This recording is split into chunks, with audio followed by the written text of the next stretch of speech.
अस्सलामु अलैकुम रहमतुल्लाहि व बरकातुहू।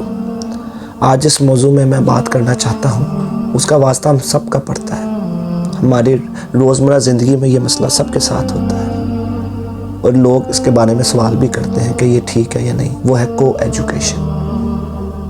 क्या हमारे स्कूलों में, हमारे कॉलेजों में, हमारी यूनिवर्सिटियों में ये को एजुकेशन होनी चाहिए या नहीं? इस पे काफ़ी बहस होती है। कोई इसकी फेवर में बोलता है, कोई इसके ख़िलाफ़ बोलता है, कोई इसके हक़ में बोलता है। लेकिन मैं अपना जो मौक़िफ़ दूँगा इंशाअल्लाह कोशिश करूँगा कि वो कुरान और सुन्नत के मुताबिक हो। अब को एजुकेशन के अंदर जब आप देखते हैं कि आपका बच्चा, अब कहते हैं जी छोटी क्लासों में को एजुकेशन हो जाए फिर हम बड़ी हो के उसको ख़त्म कर देंगे। कई लोगों का ये भी मौक़िफ़ होता है कि आप 7-8 तक चला दें या मैट्रिक तक चला दें या 5 तक चला दें, बड़े होकर इनको अलहदा कर देना। मैं उनसे सवाल करता हूँ कि जब आप दूसरे मामला देखते हैं, घर में जब 2-3 साल का बच्चा होता है तो आप कहते हैं कि बच्चा बहुत ज़्यादा जो है वो अपनी माँ की आदत को अपनाता है, अपने बाप की आदत को अपनाता है और बहुत कुछ सीखता है। उसकी ज़बान सीखता है, वो ज़बान से बोलना सीखता है। आप उसको अल्फाज सिखाते हैं, छोटे छोटे अल्फाज सिखाते हैं, वो सीखना शुरू कर देता है छोटी उम्र में। उस मामला में तो आप कहते हैं कि बच्चा बड़ी जल्दी पिक करता है। लोग कहते हैं जी बड़ी जल्दी पिक करता है। मेरा उनसे सवाल है, जब वो 5 साल में या 4 साल में स्कूल जाता है तो जब लड़का लड़की को वो शुरू से उसकी बुनियाद बना दी जाएगी और वो इकट्ठा बिठाया जाएगा तो उधर क्यों नहीं सीखेगा? इन मामलात में आप कहते हो कि बड़ी जल्दी पिक करता है, तो इन चीज़ों को क्यों नहीं पिक करेगा? जब उसकी बुनियाद ही शुरू से आप एक लड़की या एक बच्ची के साथ उसको बिठा देंगे और वो जब बड़ा होगा उसकी ग्रूमिंग, उसका जो अपना ज़िंदगी का गुजारना इधर से शुरू हो जाएगा, तो आप ये सोचें जब वो 5 क्लास में या 3 में जाएगा वो उसका आदी हो चुका होगा, वो उसकी आदत बन चुकी होगी इस तरह के मामला देखने की। अब जब नबी सल्लल्लाहु अलैहि वसल्लम ने फरमाया जहाँ पर एक मर्द और एक औरत हो, तीसरा शैतान है। और मेरे भाइयों, उसके अंदर वो आप अपनी एकेडमीज़ में देख लें, आप अपने घर में देख लें, आप अपने स्कूल में देख लें, वो तीसरा शैतान है अगर 2 मर्द और एक मर्द और एक औरत बैठी। अब आप उसको जो मर्जी रिश्ते का नाम दे दें, बहन कह दें, भाई कह दें, टीचर कह दें, कारी साहब कह दें, जो मर्जी कह दें। आप जॉब में आपने सेक्रेटरी बन गई हैं बॉस की, या जहां भी ये मामला होगा तीसरा शैतान होगा। नबी की बात झूठी नहीं हो सकती।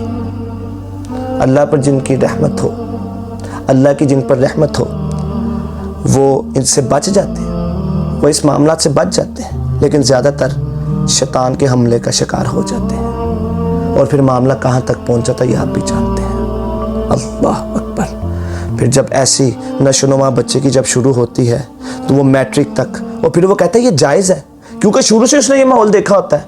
फिर वो जब कॉलेज जाता है, जब वो यूनिवर्सिटी जाता है, फिर इस माहौल को वो पसंद शुरू से कर रहा होता है। फिर उसके साथ बात करना, लड़की के साथ फ़ोन पे बात करना, लड़की के साथ स्टडी के नाम पर बात करना, तैयारी के नाम पर बात करना, सारी सारी रात चैटिंग करना, सारी सारी रात बातें करना, सारी सारी रात वीडियो कॉल्स करना, फिर रेस्टोरेंट्स में खाने खाना, फिर कैफ़े में मिलना। फिर आप अपनी यूनिवर्सिटी का माहौल देख लें, मुझे कुछ बताने की ज़रूरत नहीं कि मामला कहाँ तक जाता है। फिर वो मामला माशरे में बुराई का मुर्तकिब बन जाता है। वो मामला भी अल्लाह माफ़ करे ज़ना की तरफ भी चला जाता है, वो ज़ना का ज़रिया बन जाता है। आप किसने को एजुकेशन के हक़ में बोल सकते हैं? आपको इस्लाम तलीम हासिल करने से नहीं रोकता, आपको इस्लाम जॉब करने से नहीं रोकता, आपको इस्लाम कारोबार करने से नहीं रोकता, आपको इस्लाम जॉब करने से नहीं रोकता, मुलाजमत करने से नहीं रोकता।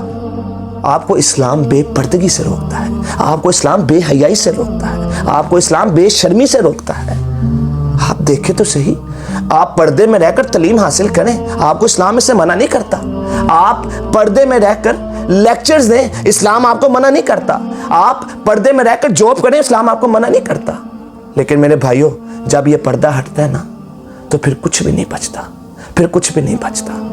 ये को एजुकेशन सिस्टम, चाहे वो हमारे स्कूलों में हो, ये औरतों मर्दों का मिलाप, चाहे हमारे स्कूलों में हो, चाहे हमारे एकेडमीज़ में हो, चाहे हमारे घरों में हो, चाहे हमारे दफ्तरों में हो, चाहे हमारे शादियों में हो, चाहे हमारे घर में हो, जहां भी हो, इनका मिलाप जहां भी होगा वहां पर बुराई का रास्ता खुलेगा।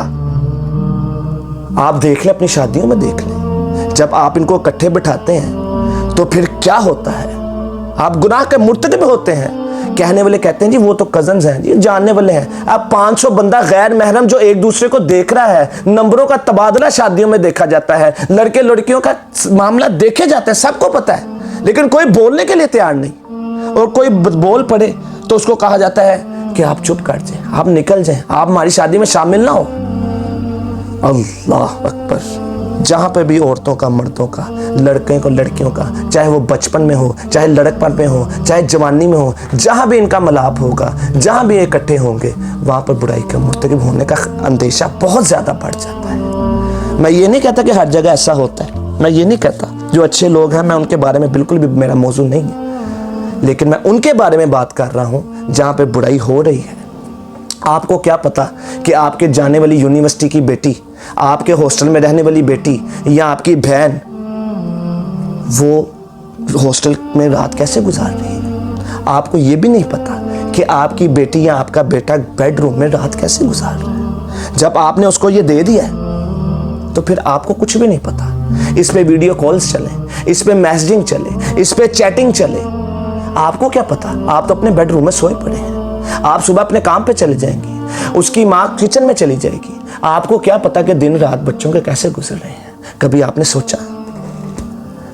जब आप उनको मिलाप करवा देंगे, जब नंबरों का तबादला हो जाएगा, तो फिर रात को भी गुफ्तगू होगी, फिर सुबह भी चैटिंग होगी, फिर रात भी चैटिंग होगी, फिर कैफेज में चाय भी चलेगी, फिर रात के खाने भी चलेंगे, फिर पहाड़ी इलाकों के सफ़र भी होंगे, फिर आगे मामला कहाँ तक जा सकते हैं, ये सबको पता है। बुराई का रास्ता ना खुलने दें, अल्लाह से डर जाएं। उन वालिदैन से मेरी दरख्वास्त है कि उन जगहों पर अपनी औलाद को मत भेजें, चाहे वो छोटी उम्र के चाहे बड़ी के, जहाँ पे मिलाप का ख़तरा हो।